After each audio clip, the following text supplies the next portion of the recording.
Om Ajnana Timirandasya Gyananjana Shalakaya Chakshurul Militam Yena Tasmai Shri Gurave Namaha Siddhantotpala Saranityarasikam Hangsam Vilasatmakam Audaryakya Sudhama Sevakadhanam Vishrambha Bhakti Pradam Yachna Jukti Vichakshanam Tvakabido Vaishishta Shaktya Sada Vandeham Tripurari Namakayatim Shri Bhakti Vedantinam Nama Om Vishnu Padaya Krishna Prashtaya Bhutale Swami Shri Bhakti Vedanta Prabhupadayate Namaha Gurvagyam Shirasi Dhritva Shaktya Swarupine Hare Krishneti Mantrena Paschatya Prachatarine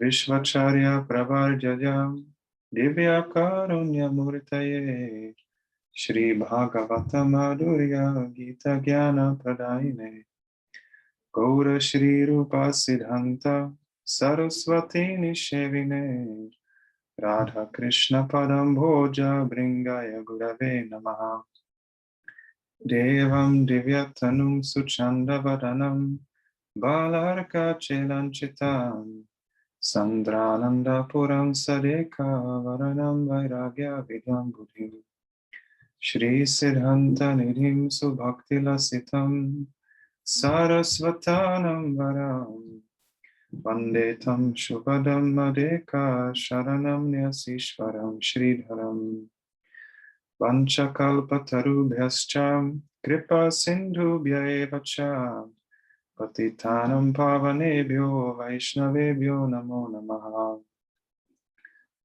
Vande Shri Krishna Chaitanya Nityananda Sahodito Gaudadaye Pushpavanto Chitro Sando Tamorado Shri Shri Gaura Nityananda Ki Jai. Welcome again, dear devotees. So I've been asked by Padmanabha Maharaj to speak on the life of my Guru Maharaj, Srila Bhaktivedanta Tripurari Maharaj. And it's going to be in 5 parts for this month. So I thought to have the middle 3 parts be about, like one part be about his time in ISKCON. The second part be like his time with Srila Srila Maharaj and onward. And then the third part be about his later years until now. And then I thought to have this part be kind of about his early life before meeting devotees, and also kind of hints about his previous life. And then to have the last part be about his future aspirations. So when I was thinking about this,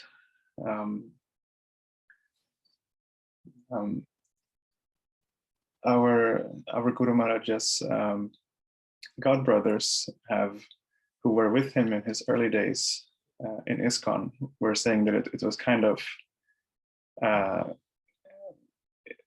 scary and challenging to be around him, because he was not like everyone else, that he was kind of having ups and downs in his service. He was always kind of serving with full force, kind of from day one.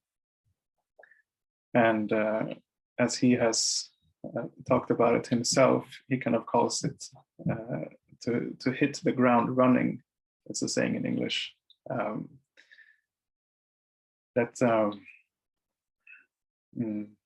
Not sure how it will be in Spanish, but yeah, that as soon as you hit the ground, you're on your way very fast. So I wanted to talk about kind of philosophically about how his previous life must have been for him to be able to hit the ground running in this life. And I think we can find kind of the secret to this in the 6th chapter of the Bhagavad Gita, because it talks about how we practice spiritual practice in one life, and then we pick up from where we left off when we take birth again, because it's a process that takes many lives. And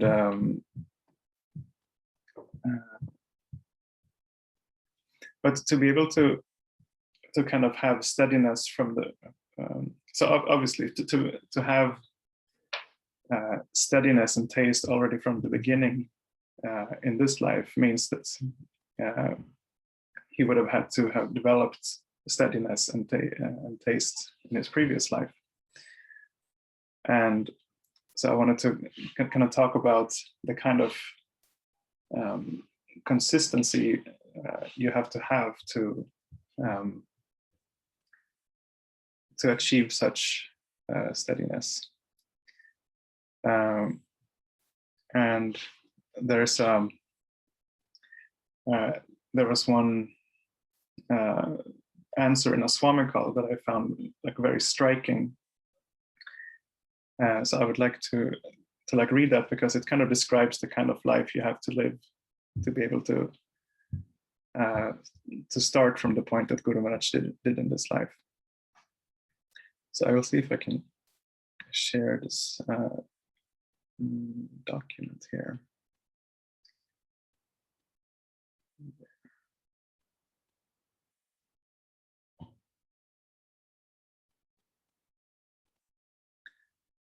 So I will read, and you can follow along if you want to hear. So the question was, in your commentary to Bhagavad Gita, chapter 6, text 35, you write, one must practice restraining the mind. Spiritual practice, sadhana, is the emphasis of this entire chapter. There is no replacement for spiritual practice. Detachment involves a lifestyle in which one abstains from those things that tend to disturb the mind. Without such detachment, one's practice will be like pouring water in a leaking bucket. Whatever gains are made are simultaneously lost rather than accumulated. So the person is asking, exactly what is one losing here?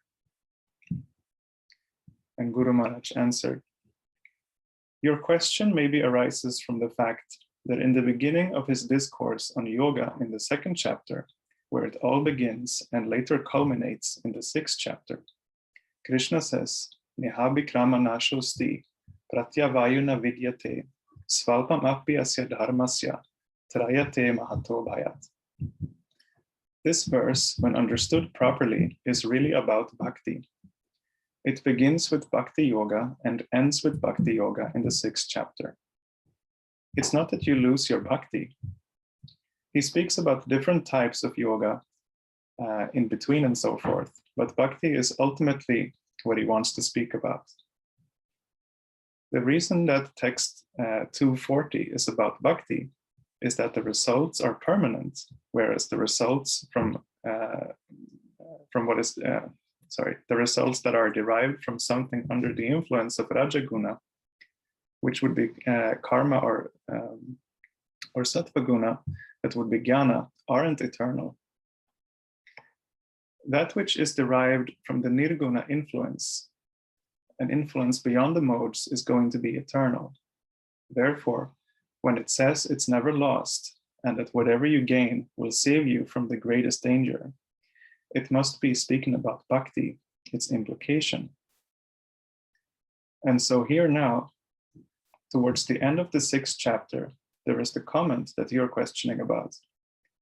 It's not that you lose your bhakti. The point is that sadhana is a lifestyle. It's not just sitting. How you walk will determine how you sit. How you sit will determine how you walk.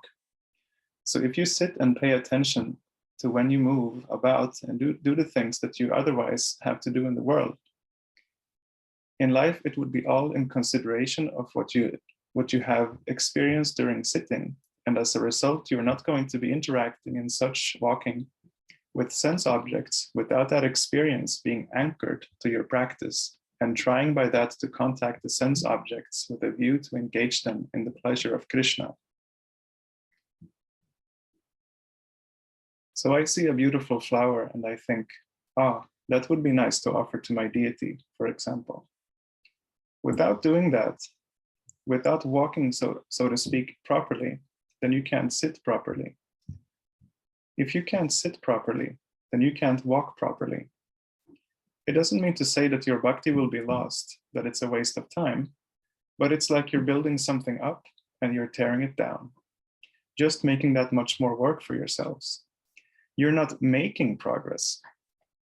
Progress is not lost in bhakti, but you're not making any progress because your walking contradicts your sitting. Your sitting doesn't facilitate walking in such a way. They should complement one another. If they are not, then are you really doing sadhana? Sadhana is the attempt to turn the sadhaka deha, the practitioner's body, from material to spiritual by, again, as I said, contacting with one's senses that the body is constituted of, with sense objects, rather than for the pleasure of the senses, continuing to foster my material identity, my likes and dislikes, for the pleasure of Krishna, which will foster another identity, an internal identity. If we sit and then we go out and contradict that, then how are we making progress? I guess that's the idea. You take medicine, okay, good. And then you go out and you indulge in the things that you're meant to fast from. You're supposed to take medicine and you're supposed to fast from certain foods, but you take medicine and then eat the food. You're lighting a fire, you're pouring water on it. You're lighting, you're pouring. Sorry, here I did some mistakes, but the idea, he's saying 3 times, you're lighting a fire and then you're pouring water on it. The point I'm trying to tell you is that you're not getting anywhere. You are walking up the down escalator. You're going through the motions, but you're not making any progress. It's not to say that whatever bhakti is there is lost, but there isn't much bhakti there.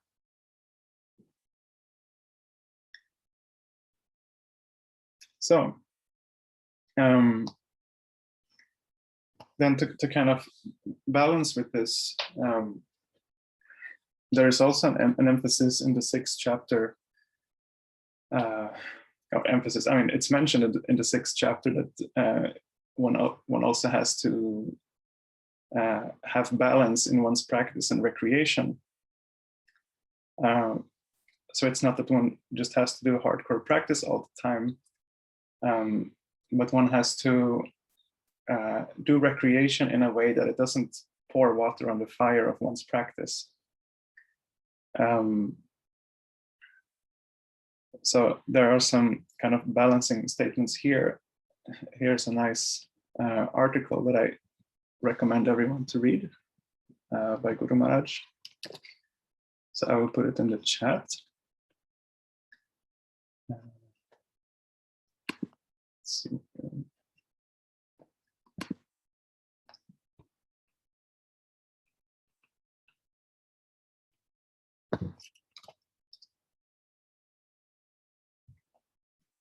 And we will get back to that. Let's see.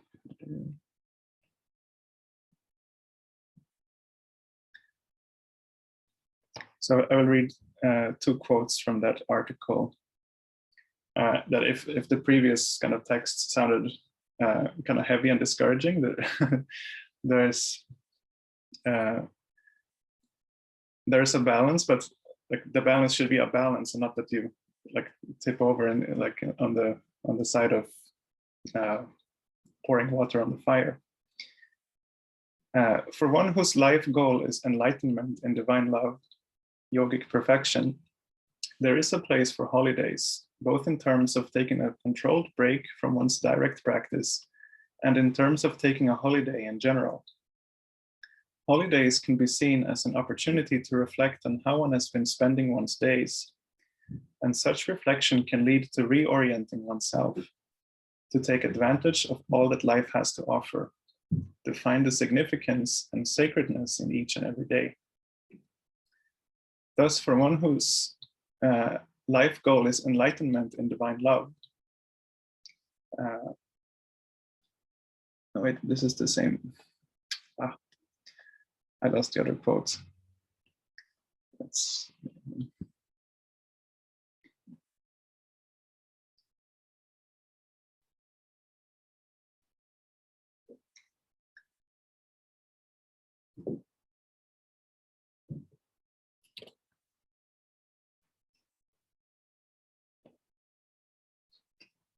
Sorry, I'm going to find it again here.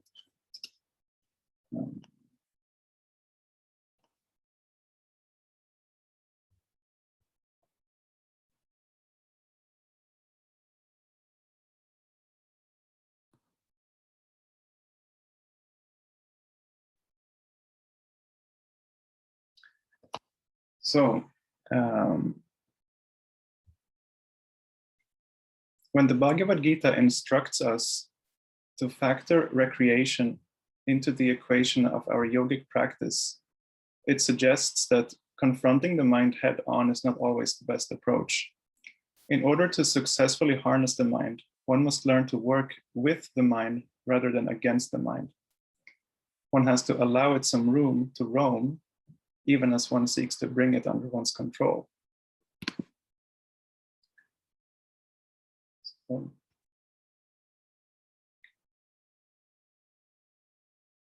So this simply says something about the kind of seriousness Guru Maharaj must have had in his practice in his previous life. And so now we're going to look at like some details he has shared about his early life. Sometimes in lectures here and there, he will like mention some childhood memories that try to kind of gather those here into one place.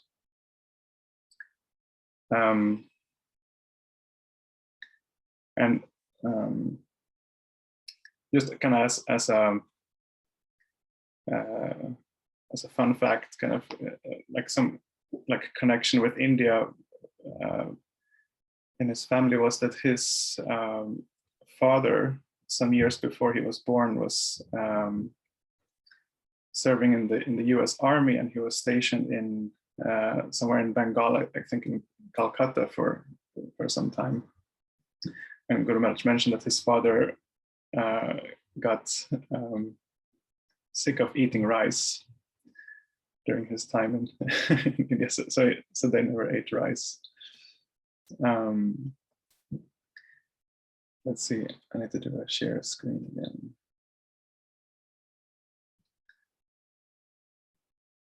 And there we go.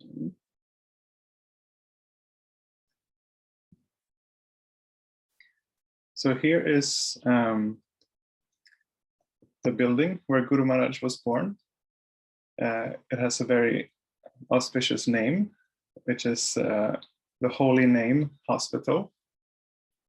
So it was it's a Catholic hospital in New Jersey. And let's see if I can click here.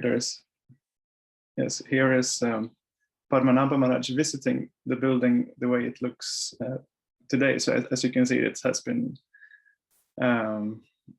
rebuilt a bit, but it's still the same hospital. And let's see here.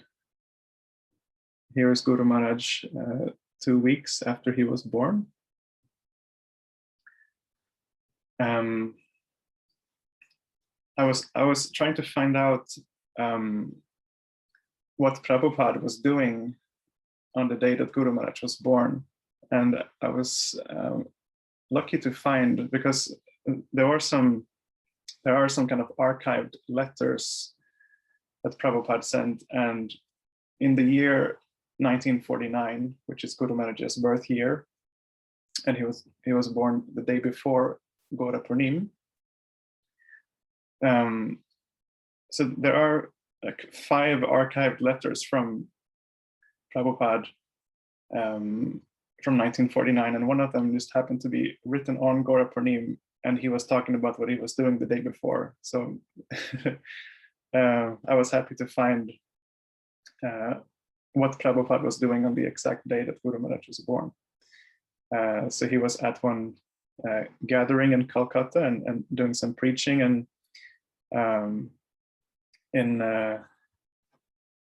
to kind of connect with what we were talking about before, it was interesting because he was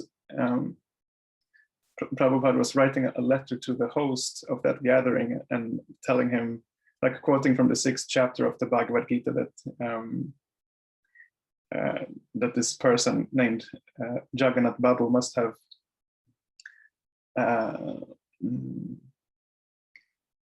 kind of inherited samskaras from like spiritual samskaras from previous lives. And of course, it just made me think of Guru Maharaj. And Prabhupada was also, of course, very absorbed in Chaitanya Mahaprabhu in those days. So he was writing a lot about Chaitanya Mahaprabhu in that letter to Jagannath Babu.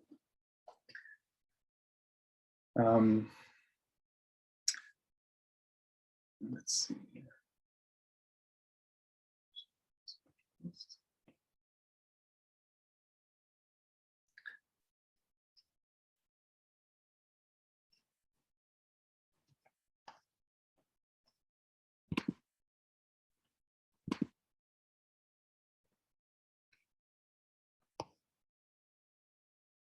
Okay, so and here is Guru Maharaj at around 4 or 5 years of age, I think.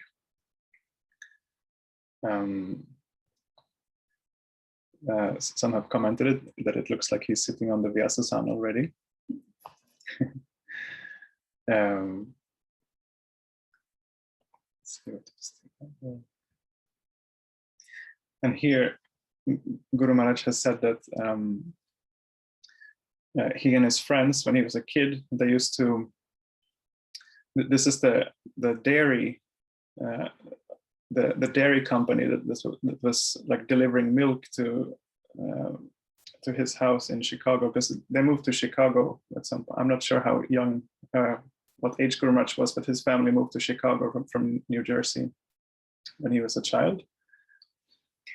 And there the milk delivery company was called Bowman, like an archer. And Guru Maharaj and his friends, they used to kind of jump up on the back of the truck. And when the driver would like notice them, he would stop the truck and get off, and he would give them strawberry milk. And I'm making some connections here, like you know Guru Maharaj was born in the Holy Name Hospital. So of course that's an easy connection to make. But here, like when I see that the dairy company was called Bowman, I think of this nice quote from the Gita Mahatmya. Sarvopani Shado Gavo Dogda Gopala Nandana Parthu Vatsa Sudhir Bhokta Dugdam Gitam Ritam Mahat. About the Bhagavad Gita, that because when I hear Bowman, I think of Arjuna, and putting Arjuna and milk together, that I think of this verse that says, this Gita Upanishad, Bhagavad Gita, the essence of all the Upanishads, is just like a cow, and Lord Krishna, who is famous as a coward boy, is milking this cow. Arjuna is just like a calf, and learned scholars and pure devotees are to drink the nectarian milk of the Bhagavad Gita. So it's just nice to kind of look at everything in Guru Maharaj's life and kind of try to see it in a spiritual light, as he does also, like all his memories that he's sharing, he's like always making some kind of philosophical point in connection to it. Like there's the example of when he's talking about sadhana bhakti, that sadhana bhakti is a kind of imitation of bhava bhakti, that we are kind of doing what we see the bhava bhaktas do, like for example, like in a positive way. I'm not meaning like sahaja, but for example, that bhava bhaktas are chanting japa out of bhava, and so we also chant japa because we understand that Krishna will like that. So Guru Maharaj tells like a childhood memory of that if a girl was in love with a boy, then she would find out his favorite color and she would wear that color. And she would like show up at the school bus stop in the morning wearing, like, for example, red, and maybe having an apple with her if she knew that the boy likes apples. Guru Maharaj has also told kind of sweet stories of how the boys and girls were kind of falling in love with each other, and like writing each other's initials on the back, like on the back of the seats in the school bus. And he told about his like first love relationship like that some girl had like written her and his initials in a heart, so it was kind of like that they were a couple now, but there was nothing more than that to it, than the writing of the heart in the school bus. But then, and like after some days, she had written some other initials, so he understood that now their relationship was over. So he was devastated. So he went to his mom, and so she said that was his first like philosophical lesson in life, that his mom would kind of try to console him by telling him that there is a bigger picture, and that's so like when you're feeling like this, you have to kind of step back and see the bigger picture.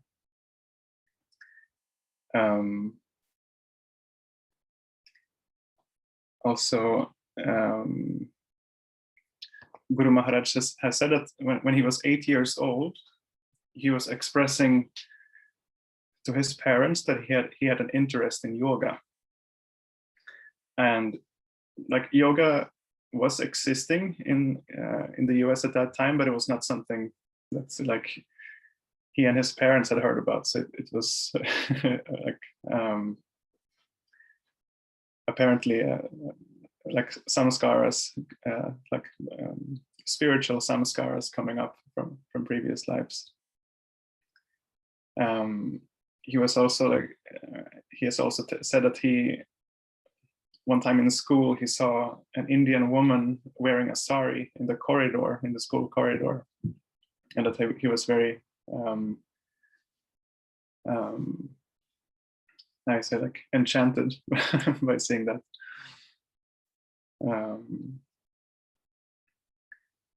Let's see, another childhood memory he has brought up sometimes is about ice skating with one of his brothers. I think he connects this story to Bhagavad Gita 7:14, that you cannot overcome material nature on your own strength, but if you surrender to Krishna, then it's easy to overcome Maya.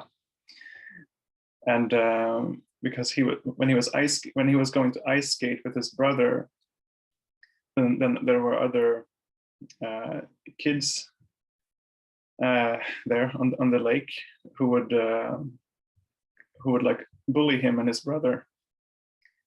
So they weren't able to go ice skating peacefully. But so one time they brought their father, and then those other boys couldn't do anything. So if you have this kind of higher backing, then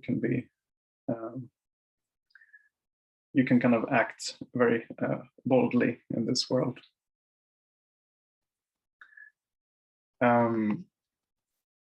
Another example I thought was funny was that when Guru Maharaj speaks about Krishna and Balaram going to Kamsa's wrestling arena to wrestle with Chanura and Mustika, he says that Krishna and Balaram were so small, and Chanura and Mustika are so like giant.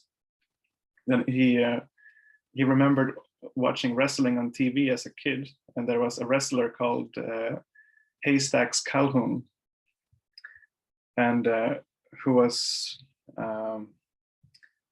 I think he weighed something like 300 kilograms, this wrestler. So Guru Maharaj was saying that it was like Krishna and Balaram fighting against Chanura and Mustika would like look like an 8-year-old or something going up against someone like this Haystack's Calhoun. And now that I say watching TV, then I remember something Guru Maharaj has shared, and it was that his grandmother, when Guru Maharaj's parents, when Guru Maharaj's mom was pregnant with him, his grandmother wanted it to become a girl, but of course he was a boy. So she was treating him badly. For example, like she would,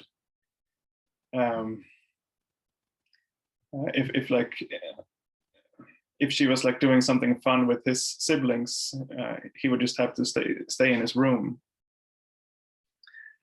And he has talked about how like experiences like that could have made him kind of psychologically dysfunctional, but he said that he was lucky to just like understand from early age that she was simply wrong in how she was behaving. And he also mentioned that he believes that she later took birth and is now one of his disciples. So that's kind of funny to think about also. Let's see here. Yeah, I'm going to read something just very short Guru Maharaj wrote about his childhood. He said, "I was very independent-minded, but if in my estimation I found a genuine authority in any particular field of my interest, I became very submissive to that person in an effort to learn from them and to serve them. I was born in a Catholic family, and when I first learned about religion, I naturally thought I should become a priest. At confirmation, I chose Saint Francis of Assisi as my patron saint." So that was, like he said there, at confirmation, it was a tradition there in the Catholic school and church that you select your kind of favorite saint, and that becomes your patron saint, and you get to have his name, like not legally, but at least in the like church and school documents, you have their name as your middle name. So his birth name was Thomas Bordry, and so he was then Thomas Francis Bordry from that time. And this is also interesting, like Saint Francis of Assisi is a very special Catholic saint. It said he was very connected to nature. There are stories, for example, that he was preaching to birds and the birds were like sitting on him, and he was calling them as his sisters. One time there was like a wolf coming to one city and attacking people, also kind of eating animals from the farmers. So Saint Francis was kind of mediating between the wolf and the people of the village, so that the wolf wouldn't harass them anymore if they would, if the people would feed the wolf. And Guru Maharaj has also kind of exhibited similar things. Like he has talked about how sometimes when he is alone in Madhuvan, in his cabin, like sometimes he goes for walks around his cabin and he's talking to the trees, like both that he's kind of chanting to the trees, but also that he's learning things from them, like asking them things and hoping that they will share some secrets with him. And also one time he was mediating between two iguanas, lizards that were fighting.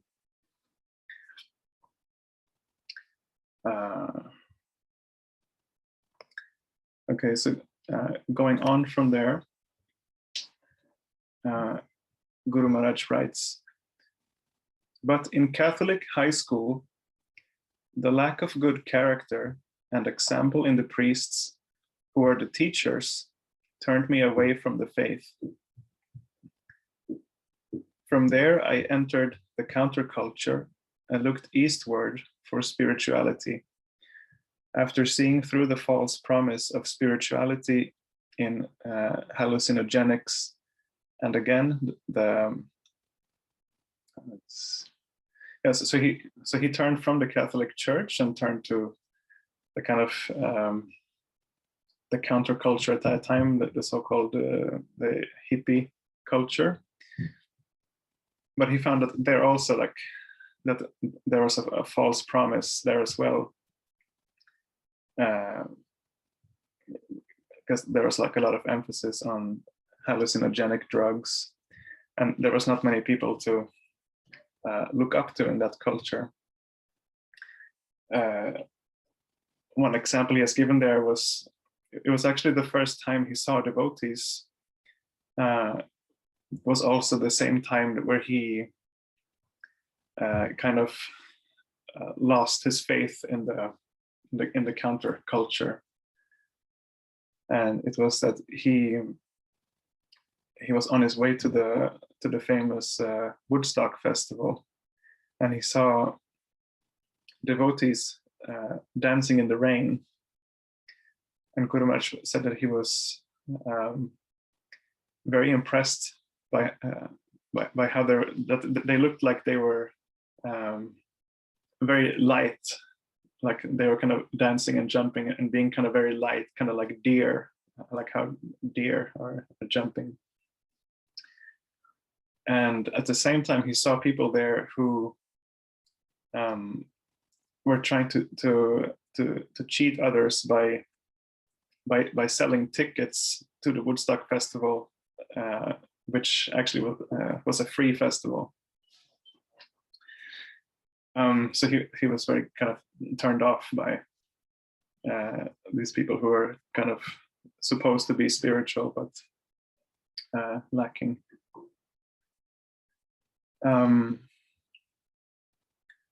Then Guru Maharaj says, then I found hope in the Mahamantra and its promise printed on the back of a package of incense. So on this incense package, it said, chant this mantra and your life will be sublime. And he says, I held on to this promise and it eventually brought me to Prabhupada. So he was saying how that he was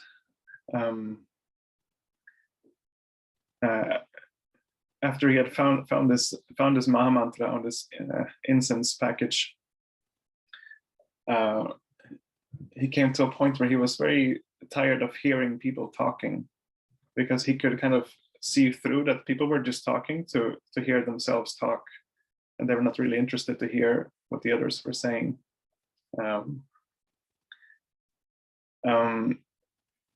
So he took a vow of silence, but he was chanting the Maha Mantra mentally. And somewhere around this time, he decided to go to Jamaica to meditate. He had a wife at this time, and so they went together to Jamaica, and I think it's on the way there that they were stopping. They were going through Miami. I think they were flying from Miami. So they were first staying the night there before the flight, and they were staying at some people's house. Like in these times, it was common to just for people among the, like in the hippie culture, to just sleep at each other's houses. Like you just found some hippies and you slept at their house. Like you didn't have to know them. And he said that they were all depressed. Well, he was a very kind of positive person. They all seemed very depressed, and he was wondering why. So they said it because another year, it was New Year's Eve, and they said that another year has passed and we have not yet attained enlightenment. And there in their house, Guru Maharaj saw the Krishna book in the bookshelf, and he was attracted to it because it looked very different, because it's like Krishna is spelled K-R-S-N-A with dots under the R, S, and N in these very big letters. And so he took out the book from the bookshelf, and the people there, they told him, yes, like that's something for you. Like I think like you belong with them.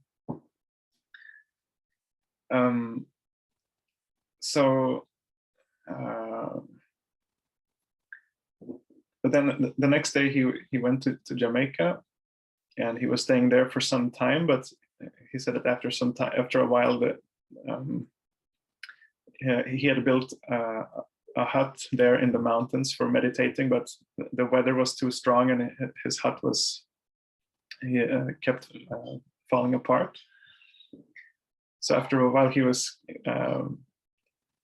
kind of tired of the austerities there. So they went back, he and his wife, to the US, and going again through Miami.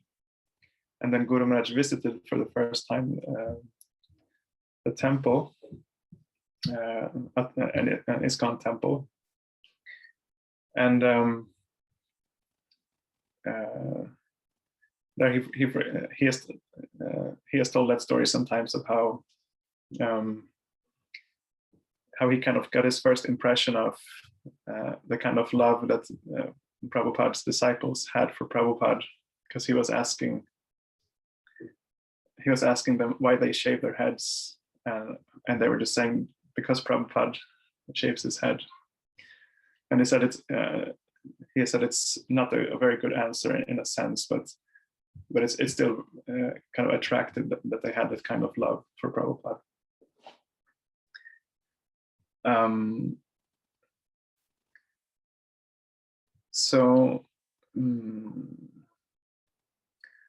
Then when he was going back to, because he was living in California at this time, so when he was going back from Florida to California, he was reading from the Krishna book that he had gotten from those people, and he was reminded of Krishna when he saw the fields of cows that were like along the way. So it was kind of like a meditation on Krishna for him. And then when he came to, let's see what this is. I think it's Santa Cruz in California.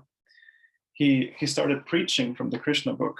So he was giving lectures on the Krishna book to his friends, and one of his friends gave him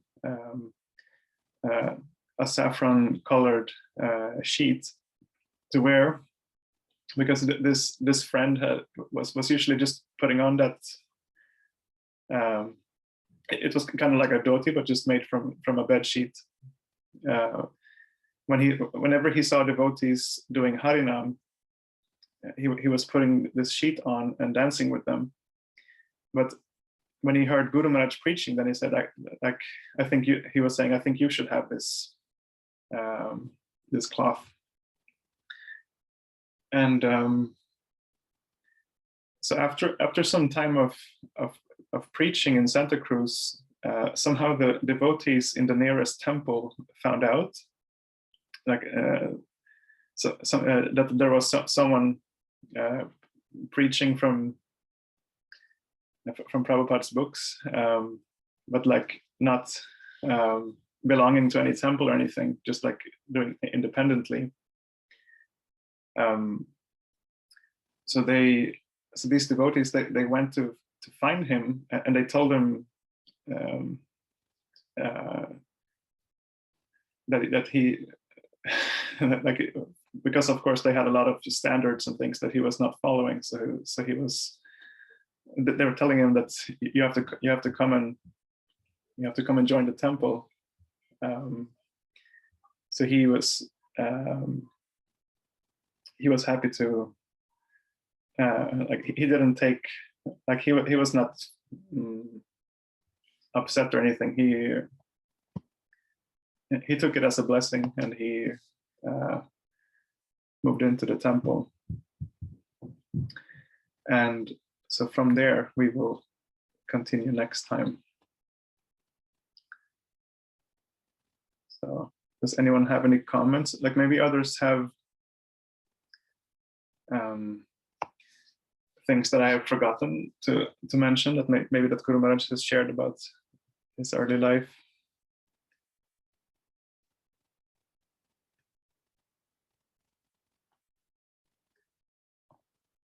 I see Guru Nishta is on. He must know more details. Haribol. Haribol. Yeah. The other day we were driving and we started talking about, I started asking questions of Guru Maharaj's childhood and stuff, and he told a really funny story. You might actually know this, but anyway, he said that he somehow naturally took this like leader position with all the neighborhood kids. And I guess he was already back then, he was very bold, like he's known to be. And so they would go around. They lived in this kind of like a new what would you call it, new suburb, that a lot of new houses were being built. So they would go around in the night and steal all this construction stuff, and then they would go to the woods and build these like big castles, like tree houses and stuff. And then eventually they got caught, and then their dads had to pay for all the materials. It was like a lot of money back then, worth a lot of stuff, and they were just kids, like probably 10 or younger or something like that. There's many good stories, but that I somehow I really like that one. That one I hadn't heard, but it reminded me now of that I think it was maybe when he was still in New Jersey, but that he was catching snakes and putting them in jars. I've never heard that one, but I'm not surprised. Yeah. Thank you for sharing. Yeah, I'll think about some other ones too. And there's so many right now. I'll let you know. Okay.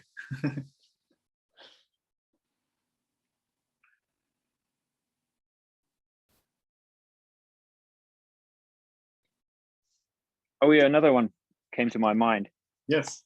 So you mentioned earlier that that like he had said that if he felt like there was a good authority in any field that he was interested in, then he would become really submissive. So he said that he was was pretty. He didn't use the word wild, but I kind of deduced it from his stories. He was a little wild when he was young, but then his best friend's mom was like the Boy Scout leader, and then so he somehow got into the Boy Scouts, and then he got super into it. I think he became like the leader of his age group or something, and he was completely submissive and obedient to that lady, and like all the neighborhood people were just like, they couldn't believe it that Tom had become like so obedient all of a sudden. So that's a nice example of what he was like. Jai. Thank you again.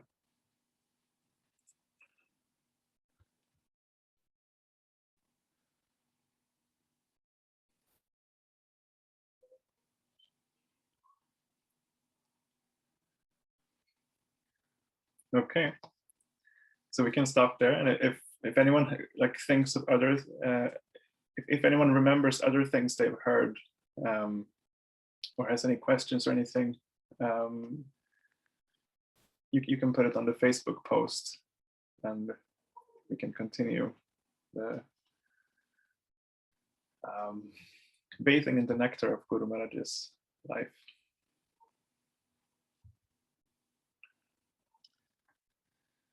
Panchakalpatarubhyascha kripa sindhubhya cha patitanam pavanebhyo vaishnavebhyo namo namaha. Shri Guru Maharaj ki jai.